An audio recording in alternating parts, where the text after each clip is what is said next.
തറാവീഹ് നിസ്കാരം എന്ന് പറയുന്നത് 20 റക്അത്താണ്. പക്ഷെ അതൊക്കെ വേറെ വേറെ ഈ 2 റക്അത്താണ്. അതുകൊണ്ട് തന്നെ തറാവീഹ് നിസ്കാരത്തിൽ നിന്ന് എത്ര റക്അത്ത് നിസ്കരിച്ചാലും അതിന്റെ കൂലി കിട്ടും.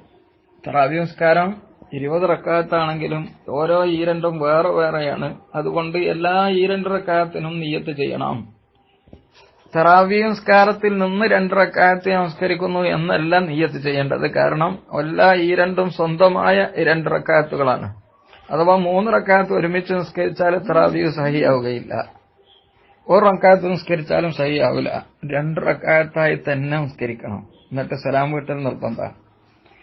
കാരണം ആ ഈ 2 ആയിട്ടുള്ള സ്വന്തമായിട്ടുള്ള നിസ്കാരമാണ്. അങ്ങനെ 20 റക്അത്താണ്.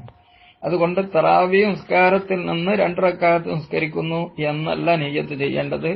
തറാവീഹ് നിസ്കാരം 2 റക്അത്ത് ഇമാമോട് കൂടെ ആണെങ്കിൽ ഇമാമിനോട് കൂടെ ഞാൻ ഖിബ്ലക്ക് മുന്നിട്ട് അല്ലാഹു തആലക്ക് വേണ്ടി നിസ്കരിക്കുന്നു എന്ന് നിയ്യത്ത് ചെയ്യണം.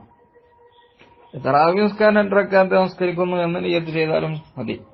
അപ്പോ ഇമാമിന്റെ കൂടെ ആണെങ്കിൽ കൂടെ പറഞ്ഞില്ലെങ്കിൽ അതിന്റെ കൂലി കിട്ടൂല എന്ന് മാത്രമേ ഉള്ളൂ ജമാഅത്തിന്റെ. അങ്ങനെ നിയ്യത്ത് ചെയ്യേണ്ടത് അതെല്ലാ ഈ 2 റക്അത്തിലും നിയ്യത്ത് ചെയ്യണം. പിന്നെ വിത്ർ നിസ്കാരം. വിത്ർ നിസ്കാരത്തിന് നിയ്യത്ത് ചെയ്യേണ്ടത് അങ്ങനെയല്ല. വിത്ർ എന്ന് പറഞ്ഞാൽ ഒറ്റയാണ്. അതുകൊണ്ട് തന്നെ വിത്ർ നിസ്കാരം 2 റക്അത്ത് നമസ്കരിക്കുന്നു എന്ന് നിയ്യത്ത് ചെയ്ത് നിസ്കരിച്ചാൽ വിത്ർ സഹിയാവൂല. കാരണം പറഞ്ഞതും ചെയ്യണതും തമ്മിൽ വ്യത്യാസമുണ്ട്. വിത്ർ നിസ്കാരം എന്ന് പറഞ്ഞാൽ ഒറ്റയായ നിസ്കാരം എന്നാണ് അതിന്റെ അർത്ഥം. അപ്പൊ എങ്ങനെ നിയ്യത്ത് ചെയ്യാം? വിത്ർ നിസ്കാരം 3 റക്അത്താണ് നമസ്കരിക്കുന്നത്. ആദ്യം 2 റക്അത്തും പിന്നെ 1 റക്അത്തും ആണെങ്കിൽ ആദ്യത്തെ 2 റക്അത്തിന് നിയ്യത്ത് ചെയ്യുമ്പോൾ വിത്ർ നിസ്കാരത്തിൽ നിന്ന് 2 റക്അത്ത് ഞാൻ നിസ്കരിക്കുന്നു എന്ന് നിയ്യത്ത് ചെയ്യണം. എങ്കിലേ വിത്ർ സഹിയാവുകയുള്ളൂ.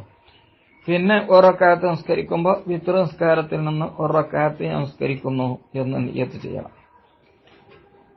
വിത്റിനും വേണം അങ്ങനെ ആദ്യത്തെ 2 റക്അത്തിന് വേറെയും പിന്നത്തെ 1 റക്അത്തിന് വേറെ നിയ്യത്ത് ചെയ്യാം. ഇനി ഒന്നിച്ചും നിസ്കരിക്കാം.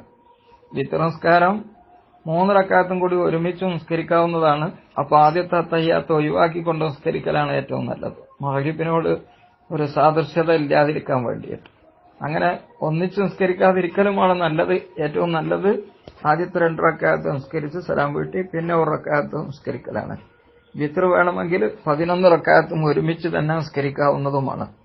അസ്സലാമു അലൈക്കും വറഹ്മത്തുള്ളാഹി വബറകാതുഹു.